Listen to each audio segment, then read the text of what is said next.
म्हटलं जातं की ज्वारीचं पीठ पचायला अगदीच हलकं. तुम्ही जर डाएट करत असाल, वजन कमी करत असाल, तुम्हाला डायबिटीज असेल, तर ज्वारीच्या पिठापासून असे वेगवेगळे पदार्थ करून खाल्ले पाहिजे. आज मी तुमच्यासाठी कोणतीही पूर्वतयारी न करता, डाळ तांदूळ न भिजवता, ज्वारीच्या पिठापासून अगदी 10-15 मिनिटात मस्त जाळीदार लुसलुशीत इडल्यांबरोबर खाण्यासाठी नेहमीपेक्षा थोडीशी वेगळी आणि मस्त चवीची चटणीसुद्धा बघितलेली आहे. म्हणून व्हिडिओ अगदी शेवटपर्यंत नक्की पहा.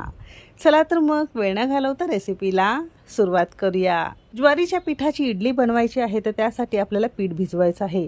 त्यासाठी एका बाउलमध्ये इथे आपण 1 वाटी आणि 100 ग्राम प्रमाणात रोजच्या वापरातलं ज्वारीचं पीठ घेतलेलं आहे. आपण इथे घरामध्ये भाकरीसाठी पीठ करतो ना, अगदी तेच घेतलेलं आहे. तुम्ही रेडीमेड घेतलं तरी सुद्धा चालू शकेल. ज्वारीचं पीठ शक्यतो चाळून घेऊ नका, कारण यामध्ये कोंडा असतो.